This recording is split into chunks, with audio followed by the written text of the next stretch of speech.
It is how we explain something to ourselves when something happens that will determine whether you will be successful or not.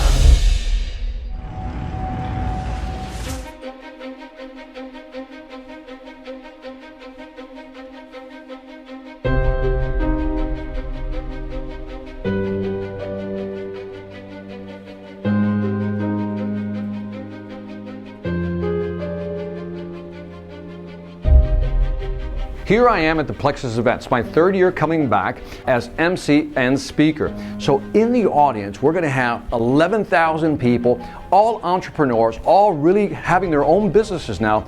And my job and the job of other people who are going to be on stage is to provide them with education, talk about new products, talk about new opportunities so they can grow their business. We're about 5 minutes away from starting this. We got a lot of good things.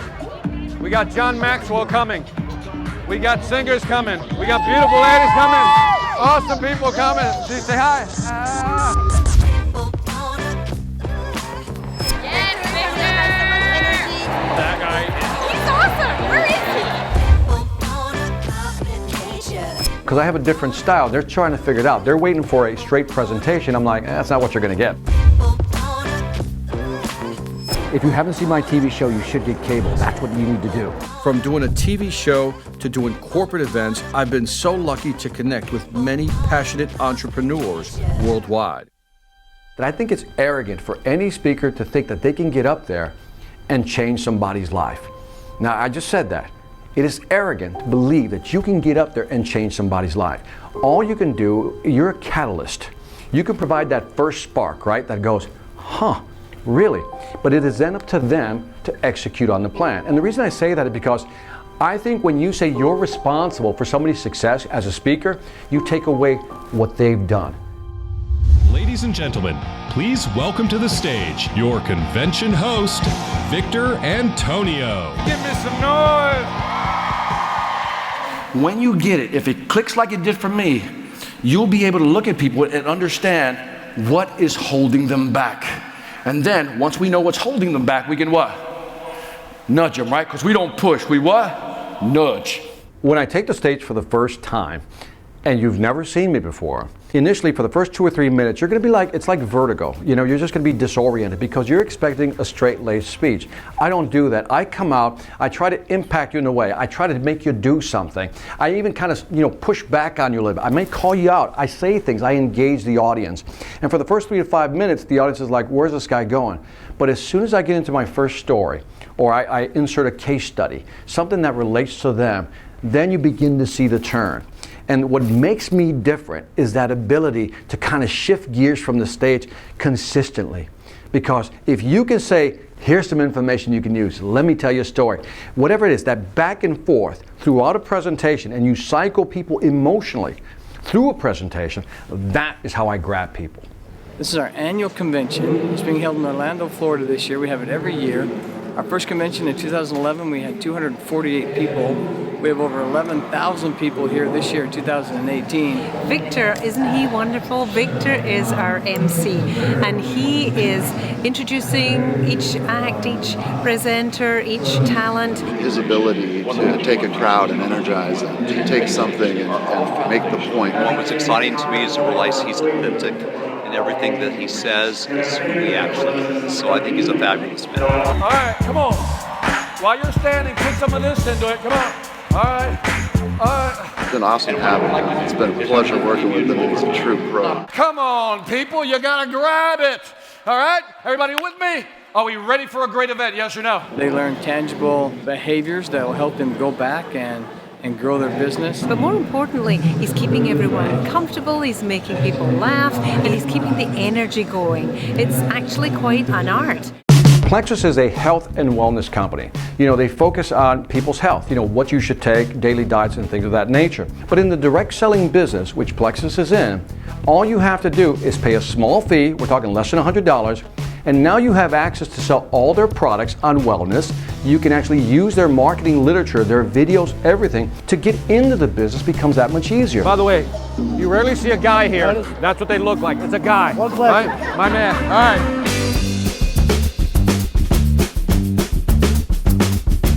It's going to be an awesome event. So here's what we're going to do. I'm going to walk around. I'm going to see if I can get people to do some silly things for us. So I guess just so we can entertain ourselves. Follow me. I want to see your happy dance to that camera. Oh, it's the first time? Yeah. He's our firecracker, our energizer, our battery, right? He keeps us moving. He keeps this event fun. Oh, let it go. That's not a dance. And we need that. I mean, it's a long time for our ambassadors to be sitting out there, so much information at once. So I love the fact that he can keep us engaged the whole time. People ask me what my passion is all the time, and it's one of those things you can't really define. I like helping people. I think if we can just start there, I think I just like helping people, and the more I can help them, I think that's what drives me. You get this feedback from people, you know, when they do something because you showed them something and it worked for them. That little feedback when they come back and say, hey Victor, we tried this, it worked. That's what makes, I guess that's what drives me. Can we call that passion? I think so. There's skill, and then there's will. Listen to what I'm saying. There is skill, and then there is will. And here's the interesting thing. I know a lot of people who have a lot of skill, but have no what? Will. Because we know people who should be successful, but what? They're not successful. Why? Right? You ever look at somebody who's successful and you say, why them? Why not you? Yes, okay, that's me too. Victor is an amazing coach, and so he coached me before I even got on stage, and it was awesome. So then what he did is he got the most out of me on stage. He did a bit of improv with me, and then he surprised me. If you look to your left, you might see something. At the count of three, all we're gonna say is, happy birthday, Garrett. 1, 2, 3. Oh, all right. That is awesome. Thank you. I was not expecting, and so he made everything a lot easier for me because this is my first time I was presenting to that many people. See you at 2 o'clock. Thank you guys. A lot of people typically see me on stage and says, I want to be just like Victor. Okay, great, love it, join the club, but you got to put in the work. Every day I'm pounding it, man. Like I said, I'm reading all the time, I'm on blogs, I'm reading articles, I'm connecting with people. So every day, if you were to ask me how many hours a day I dedicate to the speaking business, I'm going to say minimum 4 to 5. Who do we want to know from? Who do we want to learn from? People who are what? Killing it. You know, when you got a room this big, is how do you keep everybody engaged, you know, involved in what you're doing? And that's why my voice is hoarse, because you got to bring the power when you're talking to people. This event, lives are being changed. People are learning, they're accepting, they're moving past their barriers. Victor energized the crowd. The crowd loved Victor. And there's 10,000 people, he's got 10,000 worshippers basically. They think he's the greatest thing. And so he energizes the crowd, he gets them going, he gets them dancing, he gets everyone you know, laughing and things like that. All right, well, I got to go prepare for a speech. See you guys at 2. It was good seeing you guys. Always good to see you guys. We're going to see you guys on Saturday, right? Hey, short people we've seen in Vegas. Remember you bent down like this with I would us? never do that. You That's did, so I know. rude. I would never stoop down and take a picture with you. Let me know when you're ready. One of the questions I often get, Victor, how do I get business? I want to be a speaker, I want to be a trainer, how do I get business? The way I do it, I believe in the pull effect, right? I like to pull people towards me. Because look, when you look at cold calling and other methods of reaching out, they've become less effective as compared to 10, 15 years ago. If you're not marketing yourself using video, online articles, blogs, really promoting yourself, again, nobody will notice you. So what's our challenge today? If you want to be a speaker, trainer, or in business, how do you get attention? How do you do it? My main angle is video. You know, I got my son and my daughter working with me, and we're producing content all the time, right? So we've become like this machine because we know that, again, if nobody knows you exist, nobody knows you exist. Marketing is the way to go. Victor's the man. Victor spends so much time with my team. He's a natural on stage.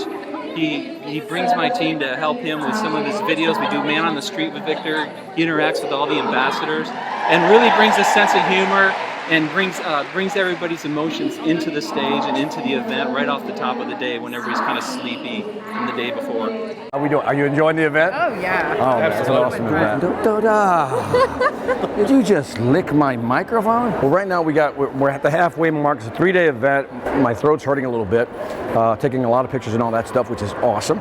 So now we're gonna head back. I gotta prepare for my 20-minute keynote, which is probably gonna be the biggest challenge of the day. And I gotta keep all this schedule stuff in my head.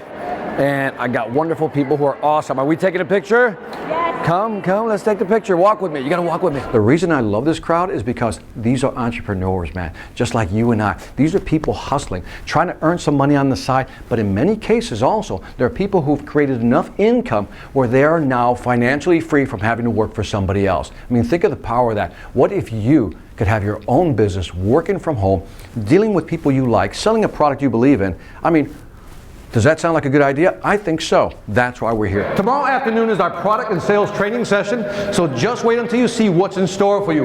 My lips are sealed, I can't share, but ooh. So true story. I started in the speaking business, and I came from the corporate side, right? So corporate side is, your basic standard speech. Tell them what you're going to tell them, and then tell them what you just told them. Basic structure of a speech. So when I went on my own, now into the actual speaking market, I tried that. And what was happening is I wasn't getting booked again. It wasn't coming back at me. People weren't booking me. And I go, what's wrong? And I realized that there's things you can control, things you cannot control. I can't control what people think of me, but I can control how I deliver.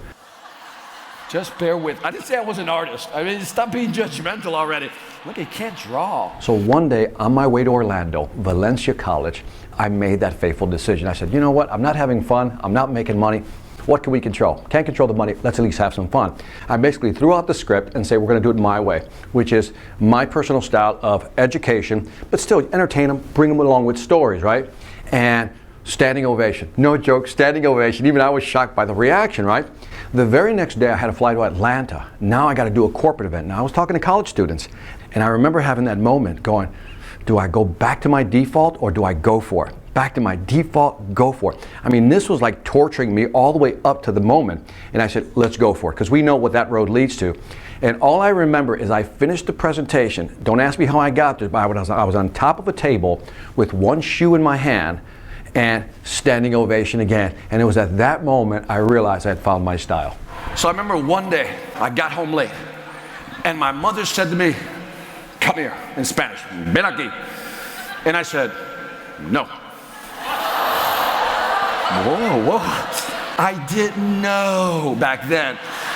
But as soon as that word no came out, it's almost like a Matrix movie. You want to stop it, run over there, grab the word. Okay, that wasn't supposed to come out of my mouth.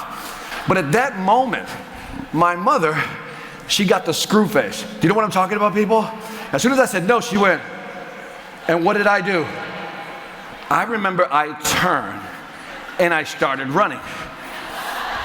By the third step, I heard a whistling sound. A distinct indication that the sandal was airborne. And that thing had like a radar guidance system. It went under the table, around the corner, nothing but that, right? That was it. I'm here with my man, Rudy G, man. The second day together, we just killed it with 11,000 people. This man is making it happen. Plexus rocking in the house. Victor Antonio, DJ Rooney G. You've got to do the hard stuff. I think that's what separates great speakers from not so great speakers, or known speakers from not known speakers.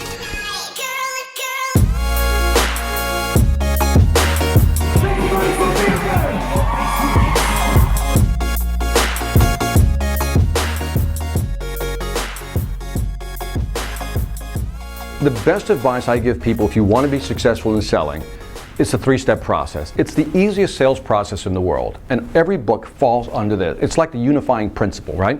First is empathy. Understand what they're going through. Before you even try to sell anything, let me figure out what you're going through. Empathy, right? Second, educate them. Now that I know what you're going through, now that I know what you need, let me educate you. Now this is the most important piece, because if I know I can give you information that you don't have, you're going to view me as the trusted advisor, like this guy knows what he's talking about. Let me listen to him. And the last part is empower. What do I mean by that? I don't have to close you. I don't have to close you on. I don't have to ABC always be closing you. If I've empathized with you and I've educated you on what you need to do and convinced you that I can help you, then the empower piece is like, do you want to do business together? Should we do something to move this deal forward? Are we ready to make a decision? And if you can do that, and you do it the right way, you don't have to force people into actually buying from you, and you don't have to feel icky about it. Do you know what I mean? People hear the word sales like, horrible connotation. No, I think sales is a great profession. No company can exist without a sale happening. Again, sales is a noble profession. I will profess that to the end of days. So one day, I get home, I notice the sink in my bathroom has a leak underneath, right? So I open it, I look at it. And I look at it, and if you're a real man, what do? Yell it out, fellas, what do? Call a plumber. Spoken like a true wife. Somebody says, you're like a comedian, which I'm like, no, I would never be a comedian. I think I do good storytelling. But every story has a great point. A week or two goes by, the drip gets what? Bigger. If you're a real man, what do? I'm not the only one. I got a bigger bow, so I slid the bigger bow. And after a while, the bucket doesn't fit. Do you know what I mean? The bucket doesn't fit. So what happened? I decided to say, okay, it's time to man up. Let's do this thing. Let's get ready.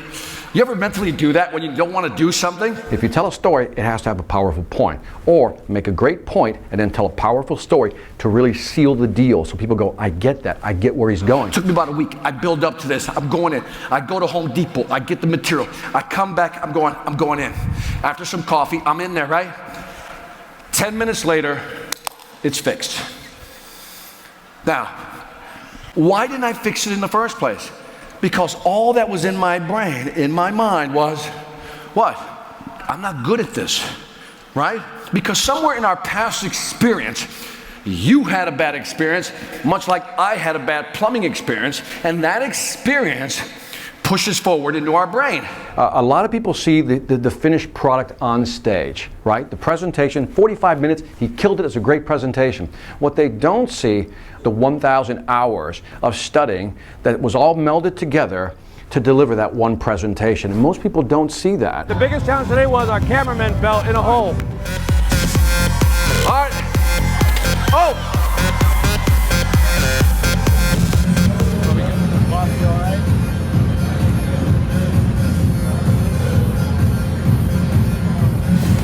The things you do to get the shot. My man, give it up for Joe.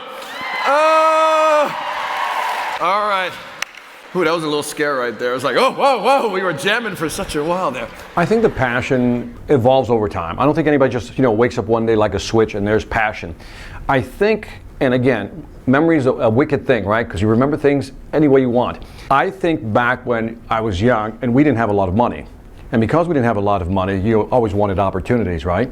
And so somewhere when I went through high school and then college, something clicked. You know what I mean? When you started gaining knowledge and you realize that if you can use that knowledge to, let's say, start your own business or do your own thing, right? I think that is when I discovered, I guess, what I needed to get to the next level. Chicago in the house, West Side. All right. I was born in Chicago. My family's from Puerto Rico. And so, our upbringing was a little tough. This is a picture of my elementary school. Now, suffice it to say that these wonderful swing sets did not exist when I was here. This is the hood now, man. What's wild is that's the house still. Everything else has been gentrified except my house. That's the house right there, baby. And you've heard the story, if you've heard me speak before, about the food stamps. Government cheese, powdered milk, clap if you feel my pain. All right, well, here. Here, you want to understand my roots? Here they begin. I used to hang out in this gangway all the time. Used to love playing here. Learned how to play baseball in this little thin gangway. This is our actual house right here, if you can believe that. If the button broke off, the knob broke off your television, what did you use? There's some poverty in this room, right? Pliers, right? If your antenna broke off, what did you use? My God, there's poverty. A hanger. People ask me, who's the best speaker you ever heard? And it's hard because if I ask you, how many artists do you have on your phone right now? You would probably say 40, 50, 60, right? Every artist, depending on what mood you're in, right, is the music you want to listen to. When I look at speakers, it's almost the same way. What do you need? If you need to know sales, then you might want to come to me for sales training and motivation, right? If you want leadership, you might go to somebody else. So when I look at speakers, I look at delivery. I encourage you to get one out of your industry that specifically fits you. There's a select few speakers, I think, and again, I go back to Zig Ziglar as my standard, or Jim Rohn, that can deliver at a level where it's not just content, but it's the delivery system as well. And so what makes me different is I've always tried to emulate, not copy or mimic, but emulate what they do. What do they do right on stage? And the best speakers can take a story, simplify it, deliver it in such a way that everybody gets it, but yet you bring them along for the ride. And I think that's the magic of speaking. If you can do that as a speaker, you'll always be successful. Learned helplessness. When somebody believes they have no control over their environment, they become what? Helpless. It is the way we explain things to ourselves when something happens. Let me say it again. It is how we explain something to ourselves when something happens that will determine whether you will be successful or not. We met last year. Yeah, we did. Yeah, and you were wearing all pink. Yes, I was. Which made you really stand out. Oh, yeah. He owns that. That's what I like about it. So tell me, man, in the last year, tell me something cool that's happened to you, man. Well, I lost a lot of weight. I lost like 15 or 25 pounds. I love Orlando, and I love being here with Amy Kosmowski. We don't know who she is. But second to her, who's your favorite person? My mom. Okay, second to your mom, who's your favorite person? Christy. Okay, after Christy, who's your favorite person? You. We are different makers. We are world changers. We are leaving a legacy. We wanna leave legacy. My mission is to reach out to individuals. Again, from the stage, I want to talk to people. I want them to hear what I have to say, but I want them to benefit from my knowledge, what I've learned from a business perspective. Because this is the formula for success, no matter who you talk to. Attitude will drive your behavior.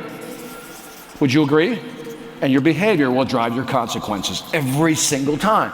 And if they can walk away with one or two things that they can implement in their business and then grow their business, that to me will be considered success. So as soon as you say to yourself, you can't do it, guess what? It becomes possible. But why is it that we say things like that to ourselves? I can't do that. I'm not good with technology. I'm not good with plumbing. Do you know people like that? Yes or no? So here's what I want you to do. When you find somebody who's stuck, they say something like, I'll never be able to do that. That should trigger you. If there's somebody on your team that says that, challenge them, right? If they say they can't do something, I want you to what? Challenge them. Is everybody with me? Yes or no? This is the reason we held back, because simply our brain says we can't do it. I think the talent of any great speaker is connecting, right? Sometimes more than a science, it's an art. And I think when somebody's in the audience, what do they want? What did they come here for?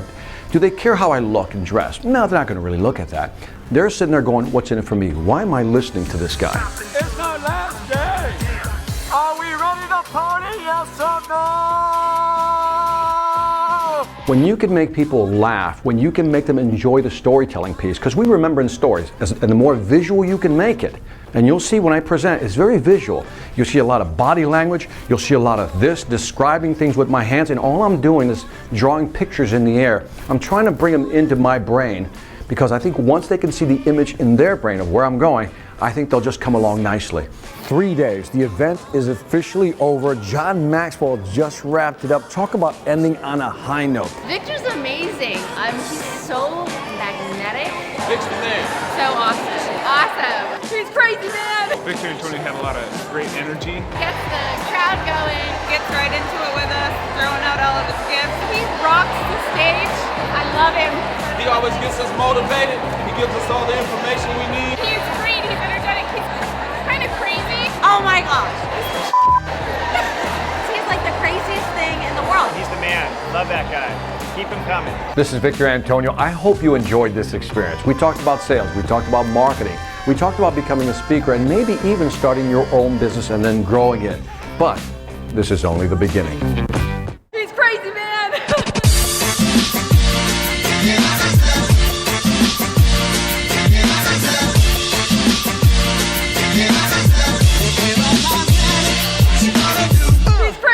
I don't want to be that. Hey, today we're gonna. I want that. It was little. What is my passion? That's such a tough question.